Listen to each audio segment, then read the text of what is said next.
શ્રી ગણેશાય નમઃ. ત્રિશુળ ચેનલમાં તમારું સ્વાગત છે મિત્રો. આજે હું તમારી સમક્ષ લઈને આવી છું સુંદર મજાની વાર્તાનું નામ છે સોનાની ખેતી. એક હતું નગર. ત્યાં એક રાજા રાજ્ય કરતો હતો. રાજા ખૂબ જ ભલો ભોળો અને ન્યાયી હતો. નગરમાં તેની ખૂબ જ ચાહના હતી. પ્રજા ઉપર સુખી અને સંતોષી હતી. નગરમાં કોઈ પણ ગુનો બનતો ન હતો.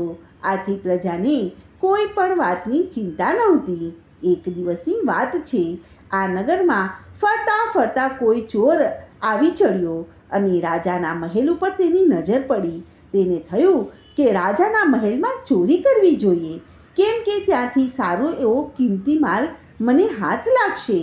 રાતનો સમય હતો. નગરના બધા જ લોકો આરામથી ઊંઘતા હતા અને અડધી રાત વીતી ગઈ હતી અને ચોર લાગ જોઈને મહેલમાં ઘૂસ્યો અને ઝાપાની બંને બાજુ બગીચો હતો.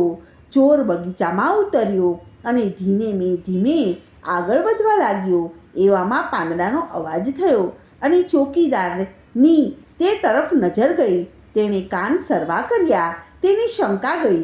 તેણે બીજા ચોકીદારને હળવેકથી વાત કરી. બંને ચોકીદારે ચોરને પકડી પાડ્યો અને એક મોટા ઝાડના થડે દોરડા વડે બાંધી દીધો. સવાર પડી. સૂરજદાદા પોતાના કોમળ કિરણો પૃથ્વી ઉપર રેલાવા લાગ્યા. બગીચાના વૃક્ષ વેલીઓ ઉપર પંખીઓએ કિલોલ કર્યો અને આખરે સમય જતાં ચોકીદારોએ ચોરની વાત રાજાના કાને પહોંચાડી અને રાજાએ બધી હકીકત જાણી અને સાંભળી. સમય થતાં રાજાનો હુકમ થયો કે ચોરને દરબારમાં હાજર કરો. ચોર દરબારમાં હાજર થયો અને ચોર તરફ જોઈ અને રાજાએ સવાલ પૂછ્યો કે શું તું મહેલમાં ચોરી કરવા માટે આવ્યો હતો? ત્યારે ચોરે કહ્યું કે હા મહારાજ. રાજાએ પૂછ્યું કે તો બોલ, તને શી સજા કરું? ત્યારે ચોર કહે કે આપની ઈચ્છા મુજબ મહારાજ. ત્યારે રાજા આ જવાબથી વિચારમાં પડી ગયો. થોડીક વાર વિચાર કરી અને રાજાએ કહ્યું કે તો જા, હું તને મોતની સજા કરું છું. આ સાંભળીને ચોર ગભરાઈ ગયો. આવું તો તેણે સપનામાં પણ નહોતું ધાર્યું. તે તો મૂંઝાઈ ગયો અને વિચારમાં પડી ગયો. તેના મનમાં વિચાર આવ્યો કે હવે મારે મરવાનું તો નક્કી જ છે, તો પછી ચાલને કંઈક યુક્તિ અજમાવું. લાગે તો તીર, નહીતર થોથા તો છે જ ને. નસીબમાં હશે તો જીવી જઈશ, નહીતર પ્રભુની જેવી ઈચ્છા. તક છે તો અજમાવી લઉં. આમ વિચાર કરીને ચોર બોલ્યો કે અન્નદાતા, મરતા પહેલાં મારી એક ઈચ્છા છે. રાજા બોલ્યો કે ભલે, બોલ તારી શી ઈચ્છા છે? ત્યારે ચોર બોલ્યો કે મહારાજ, મારે છેલ્લી વખત સોનાની ખેતી કરવી છે. આવી વિચિત્ર વાત સાંભળીને રાજા તો આશ્ચર્યમાં પડી ગયા. આવું તો મેં કદી પણ સાંભળ્યું નહોતું. રાજાએ આશ્ચર્ય પામતા કહ્યું કે શું કહ્યું? સોનાની ખેતી? એ તે વળી કઈ રીતે થઈ શકે? રાજાએ ચોરને મુક્ત કર્યો. ચોર બોલ્યો કે મહારાજ, સોનાની ખેતી તો એવી જ વ્યક્તિ કરી શકે કે જેણે જિંદગીમાં કદી પણ ચોરી નથી કરી. હું આ વિદ્યા જાણું છું અને આપને હું જરૂર શીખવીશ. રાજા તો આ સાંભળીને ખુશખુશાલ થઈ ગયા. તેને થયું કે હવે તો મારો ખજાનો ભરપૂર રહેશે. રાજા કબૂલ થયો. આથી ચોર બોલ્યો કે મહારાજ, મારી શરત માત્ર એટલી જ છે કે જે વ્યક્તિએ કદી પણ ચોરી ન કરી હોય તેવી વ્યક્તિ જ આ ખેતીના બીજ વાવી શકશે. આવું સાંભળીને રાજા મૂંઝાઈ ગયો. આમ તેમ નજર ફેરવી. નજર ફરતા ફરતા પ્રધાનજી ઉપર સ્થિર થઈ. રાજાએ કહ્યું કે ઠીક છે, અમારા પ્રધાનજી જ બી વાવશે. આમ આ કામ માટે તે જ લાયક વ્યક્તિ છે. ત્યારે આ સાંભળીને પ્રધાનજી તો આકુળ વ્યાકુળ થઈ ગયા. મોઢા ઉપર પરસેવો બાજવા લાગ્યો. ચકળ વકળ આમ તેમ જોવા લાગ્યા. મૂંઝાયેલા પ્રધાને રાજાને બે હાથ જોડી પ્રણામ કરીને કહ્યું કે મહારાજ, હું તો પવિત્ર ક્યાંથી હોઉં? રાજાએ કહ્યું કે કેમ? તમે તો મારા નગરના સર્વશ્રેષ્ઠ પુરુષ છો. પ્રધાન બોલ્યા કે મહારાજ, મહારાજ, મને ક્ષમા કરો, હું પાપી છું. આપના હુકમથી રાજ્યના ખજાના માટે જે પણ કર મહેસૂલ વગેરે વસૂલ કરું છું તેમાંથી હું કટકી એટલે કે ચોરી કરું છું. મારા ઘરમાં જે પણ કંઈ સોના ચાંદીના દાગીના, જર ઝવેરાત, રાસ રસીલું, સાયબી વગેરે જે પણ કંઈ છે એ બધી જ આપની કૃપા છે. મહારાજ, મને માફ કરો, મારી ઉપર દયા કરો. આ સાંભળીને રાજાના આશ્ચર્યનો પાર ન રહ્યો. રાજા અચરજ પામી ગયો. રાજા બહુ દુઃખી થઈ ગયો. શું ધાર્યું હતું અને શું નીકળ્યું? રાજાને સખત આઘાત લાગી ગયો. શોક સાગરમાં ક્યાંક સુધી તે ડૂબી રહ્યા. આખરે મનને થોડીક વાર માટે શાંત કરી અને દરબારમાંથી શ્રેષ્ઠ બ્રાહ્મણ વિદ્વાનને હાજર કરવા માટે હુકમ કર્યો. થોડીક વારમાં જ બ્રાહ્મણ હાજર થઈ ગયો. રાજાએ બ્રાહ્મણને આ બાબત વાત કરી.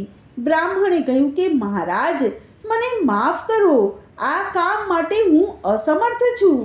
રાજાએ આશ્ચર્યથી પૂછ્યું કે અરે બાપ, આપ તો વિદ્વાન છો, ધર્માત્મા છો, આપ આમ કેમ બોલો છો? બ્રાહ્મણે બે હાથ જોડીને કહ્યું કે મહારાજ, આપને હું શી વાત કરું? હું નાનો હતો ત્યારે મેં એક વખત ચોરી કરી હતી. આ સાંભળીને રાજાને ફરી બહુ દુઃખ થયું. રાજા બંને આંખો બંધ કરી અને કપાળે હાથ મૂકી અને હાથ ટેકાવીને ઊંડા વિચારમાં ડૂબી ગયા અને શાંતિ છવાઈ ગઈ. કોઈની તરફ જોઈ શકતું ન હતું, કોઈ બોલી શકતું ન હતું. સૌ કોઈ શરમથી નીચું મોઢું કરીને ઊભા રહી ગયા, જાણે કાપો તોય લોહી ન નીકળે.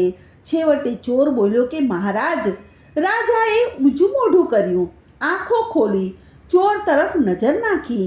ચોર બે હાથ જોડીને બોલ્યો કે મહારાજ, જો કોઈ સાચો પવિત્ર માણસ આપના નગરમાં ન હોય તો કાંઈ વાંધો નહીં, આપ તો છો જ ને અન્નદાતા, તો આપ જ આપના હાથે આ સોનાની ખેતીના બી વાવી દો. આ સાંભળીને રાજાને જાણે ચક્કર આવવા લાગ્યા હોય તેવી તે સિંહાસન ઉપર લાંબા થઈ ગયા, પગ લાંબા કર્યા, જરા સરક્યા, આંખો તેની બંધ થઈ ગઈ. માથે જાણે વીજળી ન પડી હોય. જીવ અસુખ થવા લાગ્યો, બેચેની વધવા લાગી, શરીર ઉપર પરસેવાના રેલા ચાલવા લાગ્યા. સૌ આ જોઈને સ્તબ્ધ થઈ ગયા, ખૂબ જ અકળામણ અનુભવવા લાગ્યા. પછી રાજા તુરત જ સ્વસ્થ થવા માટે મોટા અવાજે બોલ્યા કે નહીં, હું પણ આ કામ માટે લાયક નથી. આ સાંભળીને દરબારમાં હાજર રહેલા સૌ કોઈ આશ્ચર્યચકિત થઈ ગયા. રાજાના ચહેરા ઉપરના ભાવ જ જુદા જ જણાતા હતા. ચોર બોલ્યો કે મહારાજ, આપ શું કહો છો? રાજાએ તુરત જ મોટા અવાજે કહ્યું કે હા, હું સાચું કહું છું, હું તદ્દન સાચું જ કહું છું. હું પ્રજાના પૈસાથી જ અમન ગમન ચમન અને મોજ શોખ અને એશો આરામ કરું છું. આ સાંભળી અને ચોરે તુરત જ મોટા અવાજે કહ્યું કે તો પછી મહારાજ, આપના રાજ્યમાં બી વાવવા માટે કોઈ પણ લાયક ન હોય તો મને શા માટે મોતની સજા કરો છો? આપના રાજ્યમાં ઘણા બધા ચોર છે, શું આપ બધાને મોતની સજા કરી શકો છો? આમાં અપરાધી કોણ નથી? આપે બધાને પૂછ્યું તો તેમાં અપરાધી કોણ? ચોરનું આવું વચન સાંભળીને રાજાની આંખો ખુલી ગઈ. ક્ષણભર તો દરબારમાં શાંતિ છવાઈ ગઈ. સૌ કોઈ ઊંચું જોઈ શકતા ન હતા. છેવટે રાજાએ કહ્યું કે ના ભાઈ ના, તારો કોઈ અપરાધ નથી, તું તારા ઘરે જઈ શકે છે. ન્યાય તો બધા જ માટે સરખો હોય છે. તું મુક્ત છો, તું જઈ શકે છે. ચોર તો છુટકારો થતાં જ પોતાના ઘર તરફ રવાના થઈ ગયો. તો મિત્રો, આ હતી આજની કથા અને વાર્તા. તો મિત્રો, આજની આ કથાને હું અહીં વિરામ આપું છું. કાલે ફરીથી આવીશ એક નવી વાર્તા સાથે. ત્યાં સુધી બધાને મારા જય શ્રી કૃષ્ણ. ધન્યવાદ.